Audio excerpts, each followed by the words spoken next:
Welcome back to Speaking with Confidence, the podcast that helps you build the soft skills that lead to real results. Communication, storytelling, public speaking, and showing up with confidence in every conversation that counts. I'm Tim Newman, a recovering college professor turned communication coach, and I'm thrilled to guide you on a journey to becoming a powerful communicator. Today's guest is Antoni Lacinai. Antoni is a workplace communication expert, delivering keynotes and masterclasses worldwide on compassionate leadership, care-centric communication, and empathy-driven employee engagement. He has written and co-written 14 business books and hundreds of columns for different magazines. He has also written a radio theater play and a novel, and he just released his first public song on Spotify. Antoni, welcome to the show. I've been looking forward to this because I really want to ask you about your Spotify song. Wow. Yeah. Okay. So actually now it's almost a year ago, but it's one song so far. It's a Christmas song released in November, December 2024. It has probably some astonishing 65 to 70 views or listening so far. It's not more than that. It was a fun project with some other friends who are musicians. And I wrote this song about this lonely speaker out in the boonies somewhere and just getting off a train station when the snow is falling, and there is another colleague of her or his, and they just know exactly what's going on, because we in this business, we know how it is to travel those roads. And then just the snow is falling and the bells are, sounding, and it's a Christmas song for people like us. And I wrote it for the association that I'm in, a speakers association, just for fun. And then I decided to just publish it on Spotify. So yeah, I have one song. That's it. I enjoy those types of things because a lot of times people see us as strict business people, and we have no outside interests outside of work stuff. And when you've come across somebody that is doing something that is fun, that they enjoy doing, that's outside of I wouldn't say what normal people do, but what's really expected, it really does kind of show the human side of what we do. You're right. Yeah, this is part of, I guess, of the authenticity of being more than one function. You're also a person as well. And as you just said, I actually did write a theater play for radio and came up with my first fictional novel in 2020 and so on. It's probably a creative soul who likes to do things like that. It's part of my... I spoke with somebody... No, I just say it's part of my DNA, I guess. Also writing my own doodles, and that's the thing I show on. I don't use PowerPoint. I use another tool, but still, things like that to just create, make it fun for both me and the audience, so to say. Yeah, I spoke with somebody yesterday who's a pilot. They're getting the commercial pilot's license in both, fixed wing and helicopters, which again, it's a little different. I fly drones myself. So just different other things. For me, that's that creativity piece as well. And again, it really just, like you said, makes us human, and people can maybe look at us kind of in a different way. And that really ties into your career because of the things that you've done, throughout your life. I mean, you had a long career in sales and leadership roles, and now you moved on to kind of keynote speaking. You've been doing that for a while. But when did you actually realize that communication and speaking was a gift, and how did you go about making it your career? Tim, how we sometimes have those pivotal moments. In our age, we can call them sliding door moments as well. If you don't know what sliding door is, check it out. It's a fantastic movie that you might want to see. So there are a number of those moments for me. Looking back, I can say one when I was only like 7 years old in school, and we had this parent-teacher meeting, and the principal said, any questions? And I was the only one raising my hands. And she actually listened to me, a 7-year-old, when I asked my question. That was probably one of those pivotal moments. Like, my words matter, even for this grown-up. And then, later on in life, when I realized that I suck when it comes to practical things like repairing or assembling anything, I had to be good at something else. and I found that I was inspiring as when I communicated to people and did my things and so on. So that's things like that happen. And when you realize that you are, if you have a neck for something, if you have a talent for something, and you start developing that talent, then you just get better at it. So, of course, you get better at things that you don't necessarily are talented at as well. But for me, that was something I realized. I have a talent for this. I enjoy it. I like to build relationships. I like to inspire. I like to help people. So I guess that's that's what happened. And then way back in the days, in 1999, when I was in a corporate environment, just like you said, I had this normal life as well, a normal job. For a global company, and this friend of mine, colleague of mine, took me by the arm and said, "Hey, let's go to an audition. We're going to go out on a global roadshow and speak about this fantastic thing called mobile internet. Everything we can do now that we couldn't do 1999, right?" And so I went there for this audition. It turned out it wasn't for presenting as I thought. It was to host, like a program leader or a TV host. And I said, yeah, let's do it anyway. So I tried it out, and I was selected to then travel the whole world pretending to be a TV host person. Fantastic. Wow. So much fun. And I thought, I can do this all the time. But I was also considered high potential in the company, and I enjoyed working there. So I stayed on for a number of years until I just couldn't resist anymore. So then I left the corporate career back in 2005, 2006, and I have not regretted it since. I've been doing this now for ever since then. Go back to when you're 7 years old and the power of somebody listening. And if we can think about that, what that does to kids today, if we would just slow down, take a step back, take a deep breath and listen to what they say, how that's going to change their life and how that's going to help them open up and be more willing to talk to people. I think that we should realize that our communication matters. You have experienced it. You probably be on both sides of somebody either saying something to you or you said something to someone else that made a big difference for them. Yeah. And sometimes we have no idea what kind of an impact we can make. So I guess it's treat yourself with some sort of responsibility here because you matter. Every one of you who listen to this podcast as well, you do matter. Your words matter. And also your smile and your eye contact and your nodding and your encouragement, all of that matters. It resonates with people. You can make them feel really good or really bad. You have this power. Everyone has that power to make people feel the way you want them to feel. They do. And kind of a quick funny story. I've got grandkids now. The oldest, the oldest is 5. She's my granddaughter. I've got 2 grandsons, but the oldest is my granddaughter. And we did a family vacation with the entire family this past summer. And in the house that we were in, it was my wife and I and my 2 daughters and their husbands and their kids. And we were packing up to go, and my wife and I were teasing each other as I was talking to my granddaughter. And my wife said, "Shush." And my granddaughter spoke up and said, "Don't you shush Pops like that."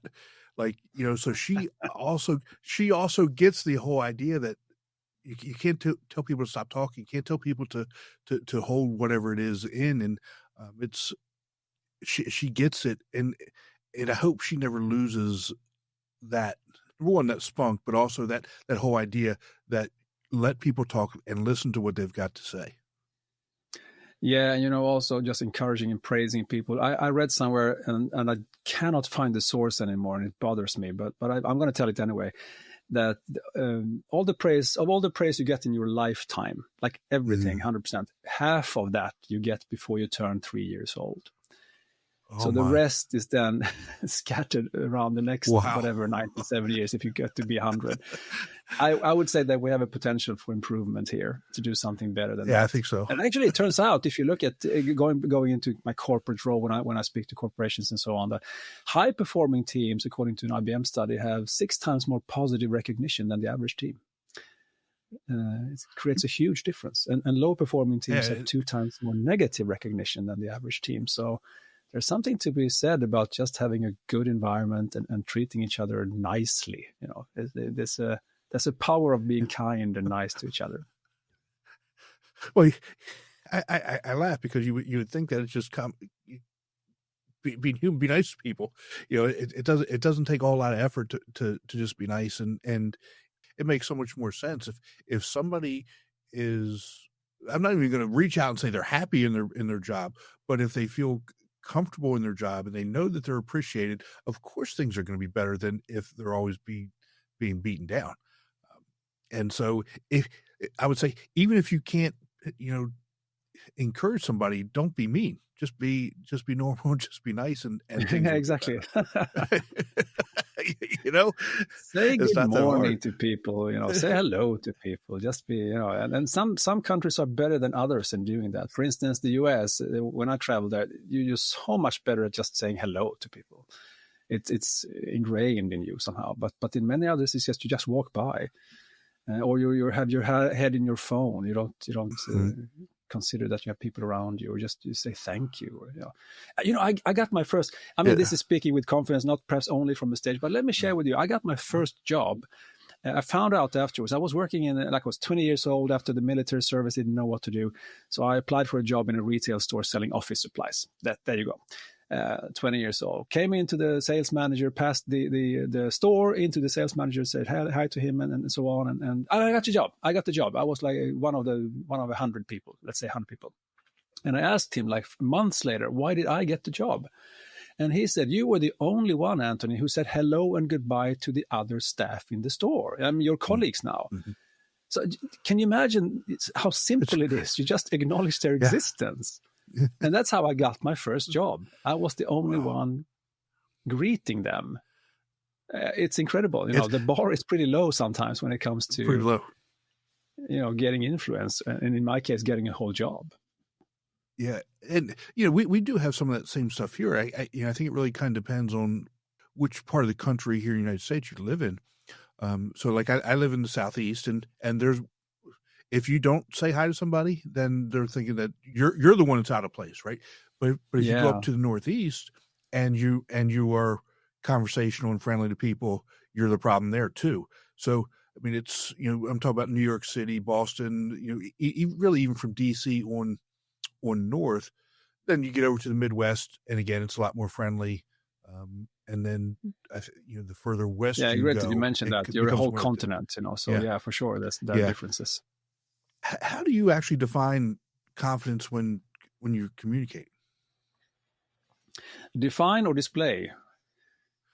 Either. Which one is it? Because I think it really depends on what you're doing. If it's, you have the nonverbal piece to it, which would be display, but also in how we talk and how we come across, whether it's the words that we use or don't use as well.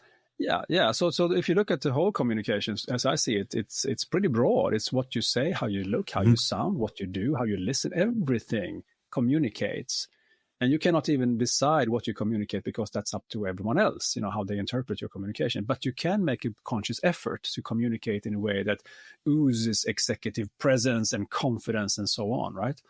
But for me, it starts with mindset. If you have a good mindset entering a conversation or a speech, you're already halfway there. So your mindset will determine your communication. If you're uneasy, if you're angry, if you're stressed, or if you're content or safe, then you will have different communication styles, and it will also show throughout, for instance, your nonverbal communication. But start with mindset that will create that will kind of generate a certain type of communication from you. Which in its turn will generate, you can say it's the key that unlocks motivation and engagement in other people and emotions in other people.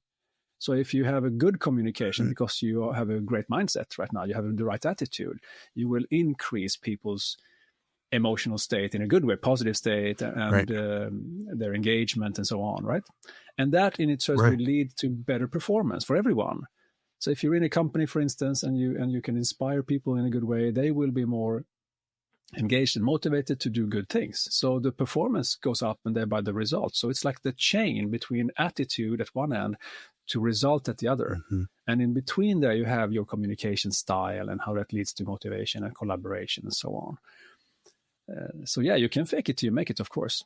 But it's easier if you have a mindset of believing in people, believing in your mission, believing in your vision, believing in, have a passion for what you're talking about and be positive about it. Positive is a fantastic word in English. I'm not native English speaking, as you perhaps can hear. But for me, isn't it so, Tim, that positive means both optimistic but also certain? It has a double meaning, right? Yes. Yeah. So there you go. Yeah. That's confidence, right? It's positive, it's optimistic, but it's also certain. It has both. Right. And I think if you tie in the idea of emotional intelligence here, because, the fake it till you make it is, I look at it from that perspective on, let's just say you're having a bad day, you whatever it is that's going on, having the ability to understand that and switch that off for whatever time that is. If you have a phone call or if you've got a meeting, you can't go into a meeting with your bad day, right? I mean, that's not those people's problems. You're there to do a job or communicate, whatever it is. And that's where I would say that the fake it to the make it, you really should, and that emotional intelligence should come into the forefront, because you're not always like that. You understand, interpersonal communication, those types of things. But sometimes, again, we're having a bad day, things aren't going right, but we can't make it somebody else's problem. Yeah, I guess you can make a conscious effort to almost compartmentalize it. So there's a couple of things, like that's one. Another one is that just have some self-compassion as well. Just realize that this isn't my best day, and then let that be. When it comes to the compartmentalizing part, I sometimes call it, placing those people in outside of the room, because let's say we enter a physical or a digital room together, like we have right now. Right. We bring in so many other people in that room right now. The one that you met when you were out driving your car that cut you in front of you, or were nice to you and let How'd you know? How'd you know that happened on my way in? I didn't know that, but that person is with us in this conversation, unless you check them in some sort of luggage store before you enter the meeting. Mm-hmm. It's like IKEA. I don't know if you've ever been to an IKEA, but they have this room for kids to play, like in this ocean of small plastic balls and things like that. You just check them in, and then you do your errands, and then you bring them out for the meatballs afterwards, right? It's the same here. Just check them in. All those bad people that don't really contribute to the meeting or to your ability to speak with confidence. Just let them be, and then be in that room like with a clean slate and with a more positive attitude, I would say. Yeah. And sometimes it's hard, sometimes it's easy. And you said this earlier in the conversation, the more you do something, the better you get at it. And the only way that you're going to get better at it is if you do it. And this is a specific area that I think we really need to practice more and be okay with doing those types of things. And on the other side of it, like you said, provide a little bit more grace for people as well. Just because you may not come in with all the excitement or the smile or the positive attitude that you all normally would, doesn't necessarily mean that, okay, well, I should just jump all over you for that either. So there's got to be that give and take as well. Be nice. So here's the thing I do, Tim, when I am, especially when I'm about to enter a stage and I have an ocean of people in front of me. Well, it doesn't have to be an ocean; it could be fewer people than that.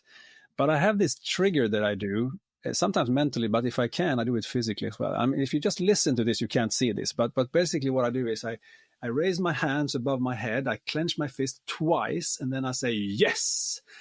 And that is a signal for me. I get this electrical buzz all the way from the top of my head down to my body. And this is me saying, game on. It's game time. It's time for me to shine. It's time for me to give you all I have. So I created this trigger. And every time I'm out running, for instance, or something like that, and I do something that I'm proud of, I do the same thing, just to anchor it, to make it stronger. So find your own trigger is a good way to enter any type of situation where you have to speak up or something. Pat yourself on the shoulder, listen to your favorite music, think about your most happy place, so whatever it is that makes you come into this optimal state of mind. Back to mindset again, optimal state of mind. You will deliver better if you do. It's a proven trick, if you will. It actually is, and we talk about that a lot, and I do run into people that say it doesn't really work, and I said, well, you're right. It doesn't work if you do it once and it doesn't work. You're right. You're absolutely right. If you do it once and it doesn't work, it doesn't work. No, this is something you have to repeat over and over again, and over and over again. Yes, it becomes a habit. John Maxwell say that he does something every day. He journals every day, and people ask him, well, what do you mean by every day? And he says, when I say every day, I mean every day. That doesn't mean I'm taking day. That means every day. And that's some of the things that you have to do. And to me, what we're talking about now is also celebrating those small wins, which allows us to start to form that habit, which I'm not very good at, of celebrating small wins, but of saying, wow, I did something, and making that trigger like you just mentioned. Yeah. And when you said, perhaps people say something, I tried that thing, could be a trigger, could be something on a stage, could be something you want to try. And you say it didn't work. So I'm not going to do it again. I have 3 questions for you if you have that feeling. The first one is, was it a bad idea? If it was a bad idea, then fine, don't do it. If it was a good idea, then comes the second question. Did I execute it well enough? And if you say yes, well, then it was a good idea and well executed. If you say no, well, then it's the execution that was wrong, and the habit in that case, that you haven't done it well enough, enough times, and so on. If you crack a joke on a stage, it didn't land. Was it the wrong idea? No, perhaps it wasn't. Was it well executed? No, it wasn't well executed. Then I need to figure out how to do it. And the third question then, of course, is, was it well received? Because perhaps it's a fantastic joke, but to the wrong audience, and then it doesn't matter anyway. or you try something that's just too complicated when it comes to a trigger, and then it doesn't work anyway. So ask those 3 questions. Is it a good idea or not? Did I do it well or not? And was it received well or not? That's it, and you take it one step at a time. It's like filter questions for you. That's that mindset shift as well. Being able to break something down. Things aren't always binary. No. There's more to it. I have this one thing where I want the team of a company to come together, and I try to figure out a way to exemplify that. And here's what I tried. It's so stupid, but I'll be happy to share it. I say, hey, are you all clapping to the same beat? Like you have the same rhythm, So I said to them, think about your favorite song and then clap according to that song when I count to 3. And then I counted to 3, everybody started to clap, but it just sounded like any other applaud. It was nothing special with it. So I just failed. And then I said, was it a good idea or not? Yes, it was a good idea. Okay, fine. What else then? How can I do it better? And then I started to say, are you singing the same song? And then I get them to sing whatever favorite song they have. And that sounded like crazy. Of course, it wasn't good enough. And that's exactly what I wanted to achieve. I wanted to achieve this dissonance, right? What if you sang the same song? So that was a better example. The idea was good. The execution was horrible when it comes to the hand clapping. And now I'm still working on honing the skills of that particular singing the same song thing, because I want them to sing one song that I've chosen afterwards. And I still haven't figured out which song it should be. So anyone listen to this, give me a heads up on what song I should have for that one, because the idea is still very good. So I say it should be your Christmas song. That's what I say you should do. It should be something that people know. Well, it's again, I laugh. I laugh myself a lot. It's kind of funny. When you talk about clapping and rhythmic clapping, I can't rhythmic clap. Like, when you go to a concert or something and everybody's clapping, I last about maybe 5 to 10 seconds, and I generally go to concerts with my youngest daughter, and she just starts shaking her head and laughing at me. I say, yeah, it is what it is. I'm 57 years old, and I don't know that that's going to change, but I still do it because it's fun, and nobody's really looking at me anyway. But it is what it is.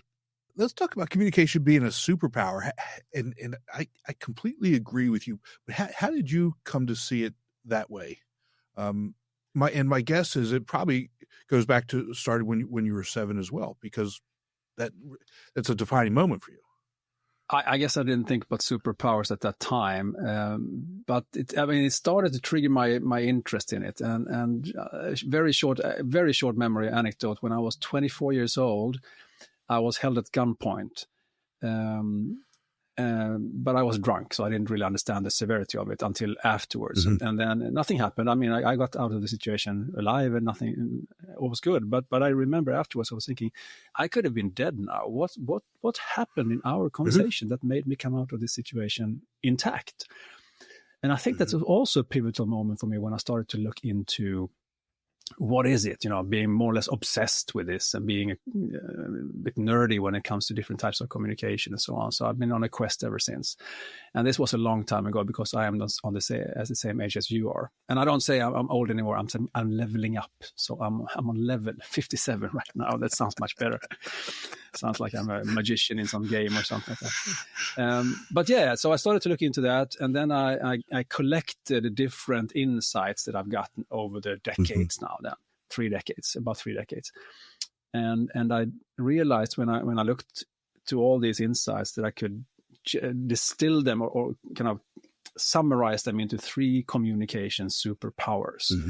And this is something I use in most of my keynotes today, because people want to be able to influence, they want to get along, collaborate, lead, serve, and so on. And unless you can communicate, it's going to be really hard for you to do that. So do you want to hear them? Should we take them one at a time? Oh. How do you want to? Yeah, let's hear them. Take them one at a time, because again, it's so important to understand these things and how they actually, how important they are. You talk about it in keynotes, but I want people to understand that these things are important for everyday interpersonal communication. Yeah, they are. Really, and that's what it's really about. In my masterclasses, in my training programs, but it's also for everyone in every situation. Although, be careful when you apply everything at home, because then the people will say, "Oh, have you been on a training now? What's going on with you?" so just realize that could happen. Again, was it well executed or not? It could be the second. Well, I'm going to take them in the order that I believe is the order. The first superpower then is empathy. Empathy, so that people feel that you get them, that you understand them, or at least that you're interested in them, that you care about what they think and who they are and so on. So empathy is number 1. It's about listening in order to understand, not to respond, for instance. People really like it when they feel seen and listened to and so on. It's really important, and it's a super skill. I mean, it's a superpower for sure. If you have organizations where the executives have high empathy, or at least high perceived empathy, you will get so much more engagement within the team. Like 70% of the people will be engaged or highly engaged, compared to only 15 to 30% if they feel the opposite. Because if you don't seem to care about me, why should I care about you? So empathy is definitely one of those superpowers. It's about, understanding another person. And it's also the most fragile of the superpowers, of the 3 superpowers, because as soon as you feel entitled to a lot of things or superior to other people, you lose empathy. And people will notice that directly. If you have empathy, you create loyalty among your people, among clients. Probably this is where you win the business, because they realize that you're really there for them. But if you lose empathy, then you have a problem. And there are so many experiments that have been done with this. For instance, in the US, then there was one experiment where you just checked out and found out that the more expensive your car is that you drive, the less likely you are to stop for pedestrians walking across the street. I mean, Can you imagine? It's like it's a correlation here that I don't really get it, but for some reason it should almost be the opposite. Oh, my car is so expensive, I don't want to bump into anyone, but it's not. That was just one example out of many when it comes to people losing empathy. And if you have somebody who becomes a boss and all of a sudden say, I need the best parking space, and I need a corner office, and I need a cinnamon bun every morning with a latte. I mean, all of those things adds up, and people will just see it. And they sometimes, you know what I mean. I've got a friend who has got a nickname for bosses, and he calls them big old stupid suckers, which is not true in many cases. It's absolutely not true, but for some it is. If anyone who listens to this, take up your phone and go into your internet browser and then search for "my boss is so." And you will find perhaps one positive thing, and the rest are just negative things that comes up. Like the next word, it could be arrogant, it could be, but it's not like that. I mean, it's a hard job being the boss. But again, if you lose empathy, then you deserve being called what you just said. I mean, but if you're a good person, then it will also show. You will get a much more engaged team, and you will create wonders together.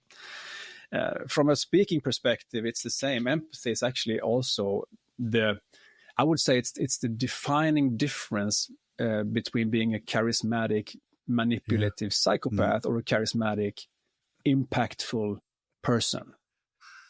That's the empathy part. If you can be charismatic without it, but then it's only manipulation, and that's something else, right? So empathy is number one. Do we get that? Shall we move on to the next one, or shall we dwell on it a little bit more? Next one. Well, now let's say that you have empathy. So I feel seen, I feel understood. Good. The next one is clarity. Clarity, so that you make me understand what you say. So clarity is about, if empathy is about a person, it's about people feeling that you get me, then clarity is I get you. So now it's about you. If you are the one communicating to me, if you're saying something to me, it's about you have to make me feel smart here. You have to make me understand what you say and remember what you say. So there's two folds here, it's the understanding part, but also the memory part, because people cannot act on what they don't remember.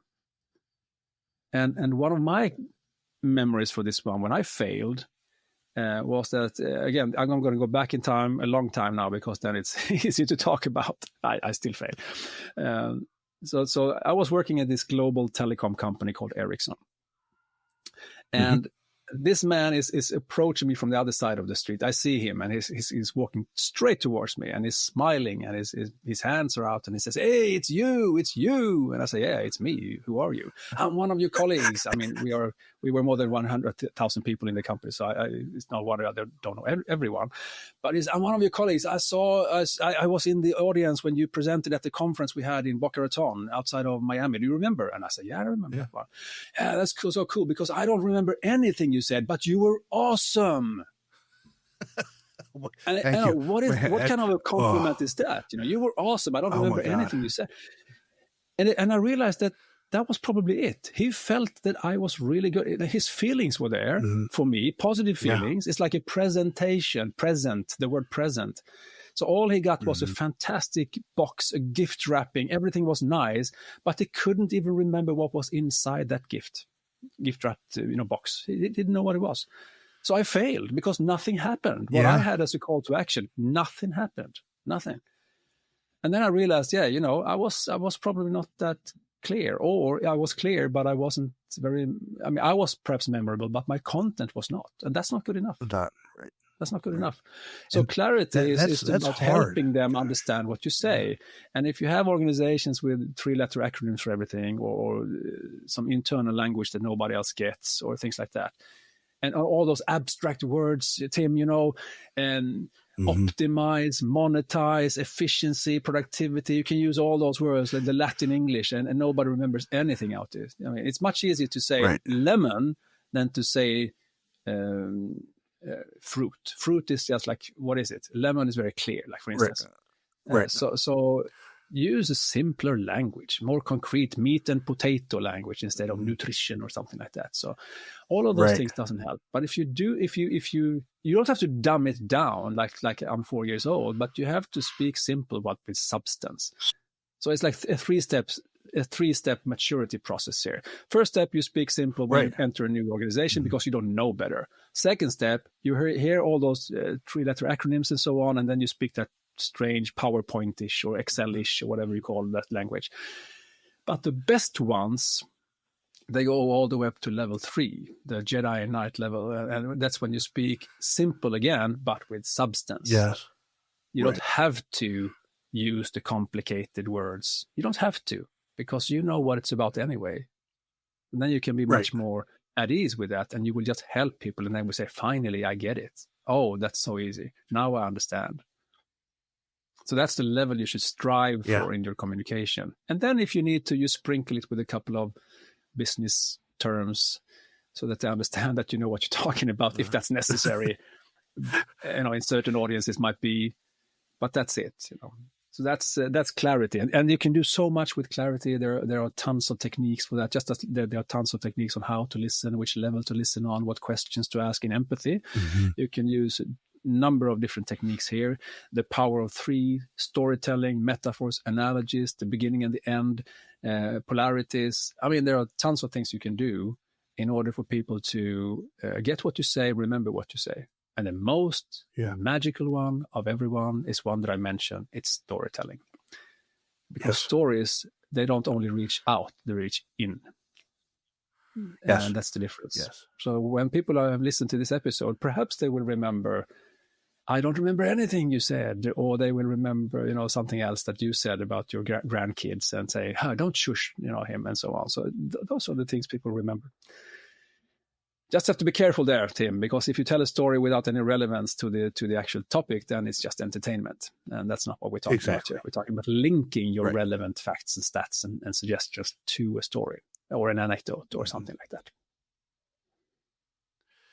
Yeah, when you talk about clarity, and I've been in your position where people have said you've done great, but they can't tell you what they've learned. Especially being a college professor, that happens a lot. Unfortunately, it happens a lot for me. Everything doesn't land, and you change things up, and you try and be better all the time. And the whole idea of making things simple, people think that's simple, but sometimes it's not. Sometimes it's hard to make things simple so people can hear it, and depending on the audience, and I think especially depending on which industry you're in. And I'm thinking about going to an academic conference where everybody has to use big words to show everybody how much smarter they are than everybody else. And when they're doing that, nobody really knows what the other person's talking about. And I go to this and I was like, why am I even here? Just speak in a way that we can understand whatever it is that you're talking about, so that I can take it back and use it to get better and help my students. And that happens all the time in just even regular communication, even interpersonal communication within an office, how somebody can come in and talk about how much better they are than somebody else at doing this other thing because they can use these different words and, pivot. And like you said, monetization, all these things that, okay, what does that actually mean? How's that going to help us get better, as opposed to just, like you said, simple, clear language, connect with people. We're on the same simple level. But not stupid. There is an expression called KISS, right? Keep it simple, stupid. Mm-hmm. No, keep it simple, not stupid. That's the difference. Not stupid, right? Mm-hmm. Yeah. So that was clarity in a nutshell. There's so much to unpack, of course, if you go into details, but make people understand what you say and remember what you say in a really good place just by that. People like to feel smart. If they feel smart, they will follow you anywhere. So you just have a much more influence and impact if you do. And the third one then, if you do, first of all, you understand who you talk to. Now you can tailor a message so it's clear for them and memorable for them. Now it's time to deliver it with the right energy. So energy is the third superpower, the oldest form of communication as well, because this is way before we learn how to pronounce words or write any written language, anything like that. It's like how you look and how you sound when you communicate. So it's the non-verbal communication, just like you mentioned in the beginning. That's your delivery. And that can strengthen your message, but it can also weaken your message. It could sedate you if you have like a completely flat, monotonous voice, no body movement, nothing. Don't even look into, let's say it's a virtual meeting and you never look into the camera ever. I mean, after a while, people will feel that you're totally disinterested. So why should they listen? And if you pair that up with monotonous voice and stiff body language and some abstract words to that, my God, they will remember nothing, absolutely nothing. Exactly. Not even, they won't say you were awesome either. They would just say, aha, okay, I can't even remember you spoke. So there you go. So again, you can do so much things with your gestures, with your facial expressions, the way you move, if it's a physical environment on a stage or somewhere. All of those things can help you really show that you speak with confidence because you're using your hands in a way that makes sense. If you can't see it if you just listen to this, but here I am now in a video call with you and I'm saying we're going to go from A to B. So if I very clearly show you A and then move my hands and very clearly go to B, and I stop there and I just keep my hands there for a while, I don't have to get my hands back to my body quick enough. I'm not threatened here. Then it's easy for people to follow me and also feel that I'm in complete control of what I'm communicating. A simple thing like that can help. And there are tons of other things as well. Everything from eye contact to whether or not you have a superior up with your nose type of thing, or if it's something else that goes on, right? And how you use your hands and everything like that can make it or break it. I would say it's like that, and it's a really strong signal for people, because if you say something and your whole body language and voice say something else, then you are incongruent, and people will not trust the words you say if everything about you shows the opposite. So that's good to know. There's actually a myth about this as well. I don't know if you talked about that in I haven't listened to all your podcast episodes, but have you heard about the 7-38-55 thing? No. Okay, so there's a saying, and it's not so common anymore, but I still hear it from time to time, that 7% of your presentation is what you say, 38% is how you sound, and 55% is how you look. This comes from a study, I think, from 1971, from a man called Morabian, and if I remember correctly, it's a study about likability, and it is not a study about presentation skills, and it has been misused ever since. The numbers are just not applicable specifically for how you present things, for instance. But there is, of course, a gravity towards nonverbal communication. Just like I said, if you say something, but your whole experience, everything about you says something else, then I would trust that. But those numbers, it's a myth. So anyone saying that, you can just, from now on, you can say, the gravity I can set, but the actual numbers is not even about presentation. Right. So it's not true. But even myself back in 20 years ago, when I wrote my first book about this, I also wrote about 7-38-55 because I thought it was true at that point. I didn't do my research well enough. I'm probably not that academically schooled as I should have been at the time. Well, yeah, sometimes I think the whole academic piece is so overblown. People don't live in academia; they live in the real world. Yes. And you have to actually interact with people. Let me ask you I just finished off a remote course at Stockholm University about conflicts management. And I just realized, as always, that I know what I'm talking about. I understand the concept, but when I write it, it's not very academically correct. It's like, that's not my forte. I need to work on that to make that even better. Let's go back to the 3 superpowers again, Tim. There's one more thing I want to mention about them, and that is that one is not enough. If you are really good at listening and caring, but you're really bad at clarity, it's not enough. So that could take you only so far. If you have plenty of energy but no clarity, you're a clown. If you have only clarity but no empathy, then you're a psychopath or an insensitive douchebag. I mean, you're not very nice, right? And if you only have empathy but you lack energy, nothing will happen. Nothing will happen. Right. So you need all 3 of them. Some of them you might be stronger at one, that's fine, but the other one cannot be bad. They still have to be decent. It has to be decent. And the flow is there. Right. First you understand, then you make yourself understood, just like Stephen Covey wrote in The 7 Habits of Highly Effective People. And then you deliver it again with the right energy. If you do that well, if you execute this well, you're a world-class communicator. Yes. And I would suggest that everybody goes and watches your TED Talk, because I want to ask you about a couple of things about that. Something that you said a minute ago really triggered that for me. Number one, that was, I think, 7 years ago now. It was 2018, 7 years. Yeah, it's true. I think you did a phenomenal job in engaging the crowd. You did that a couple of times where you had them turn and look at each other's eyes, and they kind of sat there, and you said, "No, I want you to actually do it," and they did it. You asked them a question a couple of times, and then one of the things you said was the pitch of your nose. Can you explain that a little bit better? Yes, I said I found that the difference between looking arrogant or normal is just 1 inch. Mm-hmm. And then I asked people, just look at each other and speak, and then lift your nose 1 inch, and you will feel the difference immediately. about somebody not having empathy or being, above you and so on. So that was a very simple thing that showed that small things make a big difference. And of course, people laughed when they started to look at each other with that type of attitude. The only one who can get away with having his nose up 1 inch is Joey Tribbiani in the series Friends. When he look up and say, "How you doing?" That's all. He's the only one. The rest of us should be careful with that one.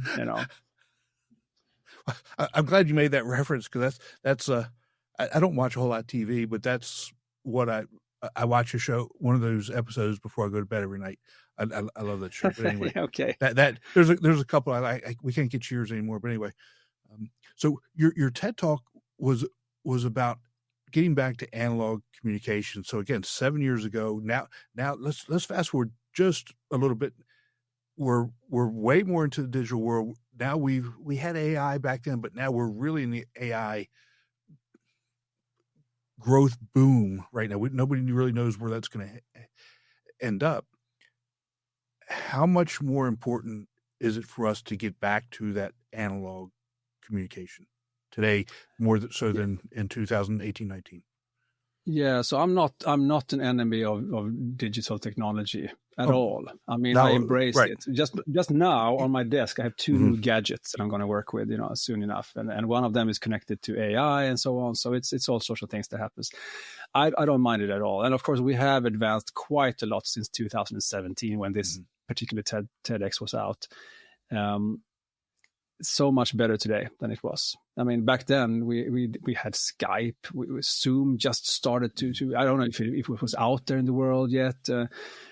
AI was definitely not generative. AI didn't exist at that point. So I salute analog communication, because we're still persons and people, and we need that human interaction. And I would say that we will keep on needing it. We need to just sit around the campfire and touch each other and talk to each other and hug each other, all those things that you cannot really do in a digital environment, right?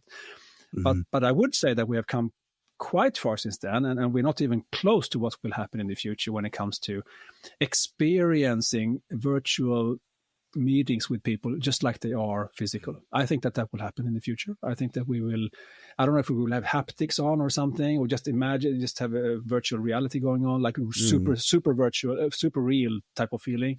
Things like that I think will happen. I know that people already now using AI like therapists, because it's easier for them, and even though it's fake empathy, it seemed to work. I don't know about us speakers, for instance, how long we are necessary. Perhaps you will have a bot in the future that is so fantastic of triggering the right chemical substances in your brain that a person cannot even compete compared to what they can do. I don't know. We said back in the days that, we cannot get rid of people who are experts in fonts when they produce the whatever yearly annual reports and things like that. And then Microsoft and the other came with a bunch of fonts, and people started to play with it. And they said, you know what, this is good enough. I don't need to pay a consultant anymore for this. And voila, that occupation is gone. So we don't know exactly how far it will go. But every time people say AI, we need humans and so on. And I say, yeah, we need humans. And we probably will always need humans, but not for everything that we think that we need them for. They are not as good yet, the artificial intelligence. But they will never have. I don't see them having human compassion, but they can still have logical empathy, for instance. They can anticipate who you are, profile you, and manipulate the shit out of you if they get good enough on it. It started already. It's called affective computing. So yes. This is happening right now. It's not the compassionate type of empathy, the human side where you can actually feel something. We don't have that. But it's definitely the logical side of it is called, I can't remember the name for it. It's something, but let's call it logical empathy for now, or empathy by calculation, if you will. That already happens. I mean, talk to your chat GPT and it's so nice to you. And they can say, I'm sad. One of my friends said, she wrote in her chat GPT, I'm sad. And she got this, oh, of course you are. I mean, you've been having such a difficult times with that and that and that. And I understand that. How about you just take a walk down the beach? I know you like to do that. It was like, oh, thank you. She went out on a walk, and it just gave her everything she needed to feel reassured instead of judged, So I'm not sure what will happen, but we'll see. I also shared a stage with a robot once. It was a dumb robot because this was before generative AI. So we had to preset the answers and questions. So it sounded like a dialogue. It wasn't really, but it was just fun. And I was thinking about this bot, and I said, "Hey, am I looking at the future here? Perhaps this bot will be the next MC. Do we really need another one? Because that bot can access the whole internet and say, well, I agree. I understand what you're saying here, but according to this and this study, what do you think about that? And then, they have a dialogue and a panel discussion, and this bot knows so much more than any human being can know, right? Because they have it all inside their wires and in the cloud. So we'll see. And you can make it sound. I can't say. You can make it sound like whoever you want, right? You can make it sound like whoever you want. Yep. Right. It's anybody.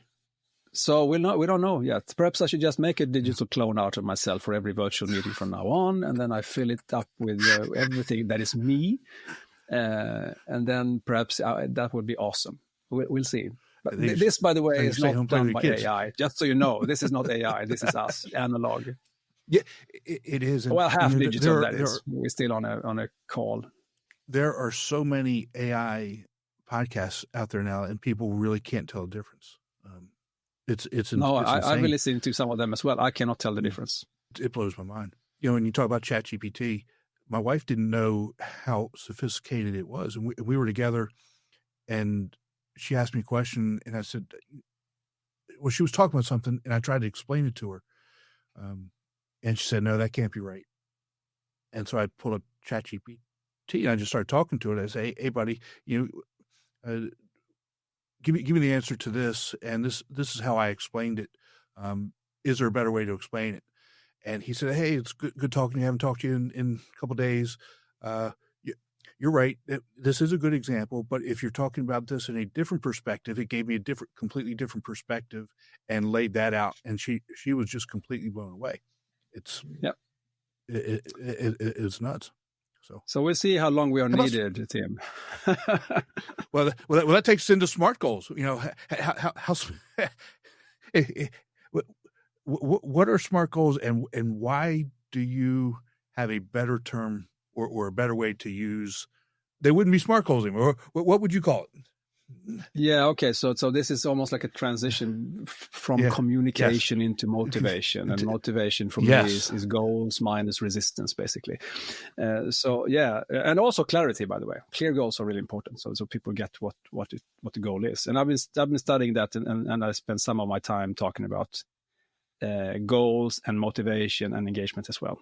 So, a pioneer in mental training, the first sports psychologist ever to attend Olympics for the national team in swimming in Sweden.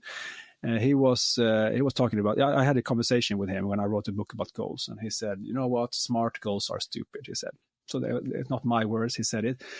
But then he had to elaborate. And here's the thing: SMART means specific, measurable. What do you have? Is it attainable? What is the A? Accepted, I think. Is it attainable? Attainable. And then it's realistic, and then it's time bound. And the R for realistic is the problem. If you want people to perform really well, realistic will always be a lower bar. So from that perspective, SMART goals are stupid. If you want people to really perform to their maximum capability, you have to find another model. So we had a discussion. I went home and started to think about that in my book, and I came up with another way of explaining it, and I called it happy goals. And it's a better model if you want to perform well. Otherwise, use SMART because it's so simple and it's been around for a while. But the difference between happy goals and SMART goals is that the first letter H stands for hard. So goals that you really want to perform well towards should be hard. It shouldn't be easy to reach. almost to the point where it's a bit unrealistic. Let's say that you have a 60 to 70% chance of reaching the goal. I mean, you have to make an effort. Then you will perform better. Even if you don't reach it, you will still perform better than if it's just realistic, because realistic for people is lowering the bar so much that I'm going to cruise towards that goal many times, right? And then the other one is attractive, precise, punctual, and yours. The fact that the goal is within your capabilities, and also that you feel that you own it, so it's not someone else's goal. Right. Many times in industries or in business, it's the boss's goal, and that's actually not a goal for you. That's an assignment. So it's their goal, and you get an assignment based on it. So that's why he said, and I agree, smart goals are actually stupid. Use a better model if you want to peak perform. If you don't, I love that. Keep going with smart goals. Keep being smart. Yeah, I mean, it's not dumb, really, but it's not as good. It's not as good. I like the whole idea that if it's somebody else's goal, it's just an assignment for you. And we approach assignments very differently. The whole process. Yeah, you don't own it. I mean, you just have to do it. It's someone else's assignment, as you say. And, the whole part of being hard, it can't be too hard either. I've run a couple of half marathons. That's my longest run ever. So a couple of them. And for me, it took about 2 hours. I mean, some people will say, who listen to this, that's nothing. And some people will say, oh, that's impressive. But for me, it was like, that was my maximum capacity. If I would have said to people that I could, realistically, I guess I could do it in 2.5 hours, then I would probably run it in 2.5 hours. 2.5 hours. So I would just slow the pace a bit to be sure that I will reach it and so on. But on the other hand, if I said I will try to run it like the Kenyans are doing in 1 hour, then I wouldn't even come to the starting line, because it's demotivating. It's too hard. Right. So it has to be reachable still, but I have to make an effort in order to do it. Just like with communication. It takes effort, it takes willpower, it takes training to be a really good communicator. If you want to communicate simple, as we talked about before, it takes more effort to do that than to just keep going with whatever complicated language you have. So yeah, it does require something from you. But when you do it, the reward is pretty big as well. Absolutely. And this, but I do have one last question. And you and I both believe that we have the power to change the world with our voice, as long as we use it. And that's, to me, I think that's the big key. How do you encourage people to use their voice, even when they're afraid to speak up? Well, sometimes, depending on who I talk to and so on, I try to just boost their self-worth, self-confidence as much as I can, and make them realize it's not necessarily so much about you. It's about them. Mm-hmm. Or as one of my mentors says back in the day, is a British guy, he said, Antoni, there are 3 things really. It's you, it's me, and it's it. And it was then the message that should be carried across. But he also said that you are more important than I am. I'm a vessel here for carrying this message. I have a message, but you, it's about you, not me.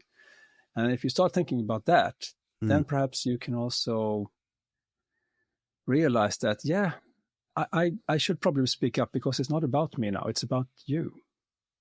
And if I want to serve you, if I want to help you and the world, then I have to speak up. That's powerful. And I hope our listeners hear that, understand it, and then start to embody that, add to that, because I think what you said is amazing and very impactful. But thank you so much for spending some time with us today. Where can people connect with you to find out what you're doing? If you can spell my name, you will find me. I'm the only one in the world with that name. It's Antoni Lacinai. You will see the spelling there. Some people call me last night or lasagna, but it's Lacinai. You will find it just like you pronounce it. Thank you. So I'm mostly on LinkedIn, and also AntoniLacinai.com, where you will find videos. You will find other type of insights. I'll share a lot of things. There are downloadable material and all sorts of good things that you can do. And also contact me if you want to. I mean, talking about memory and so on, most people will forget about who I was after a month or so, after they listen to this episode. I get that. Some of you might say, you know what, effort, willpower, I need some help here. Let's see if I can bring you to our team or something like that. And then I'll be happy to meet you again. But otherwise, if you can just remember that your voice matters and that your words matters, then that's good enough for me. Well, I would definitely encourage everybody to go to your website, go to Antoni's YouTube, and watch what he does. I mean, you could listen to the message, but watch how he actually communicates. Watch how he presents. It's probably one of the best I've seen. I mean, you are an incredibly impactful and powerful speaker, not only with the words that you use, but how you go about doing it. And we talked about part of that is the biggest thing. You know, how you come across. You know, your energy, your empathy, and your clarity doesn't really matter. You know what? I mean, I'm not saying it doesn't matter what you say, but when you're looking at it from a perspective of becoming a better communicator, you can go and watch those and watch what you're doing and put some of those things into practice. And you do a phenomenal job of that. And I'm blushing now. Go watch. Thank you so much for saying that. If you do want to, on antonilacinai.com, you have the videos, and there you can scroll and you will find that TEDx that you talked about. And I'm so humble and proud that a number of universities use this as part of their communications courses right now. So that's pretty awesome, I would say. It's humbling. So thank you for saying that. I appreciate it. No worries. Again, thanks so much for taking some time with us. Take care, and I'll talk to you soon. Thank you. You too. Be sure to visit speakingwithconfidencepodcast.com to get your free ebook, The Top 21 Challenges for Public Speakers and How to Overcome Them. You can also register for the Forming for Public Speaking course. Always remember, your voice has the power to change the world. We'll talk to you next time.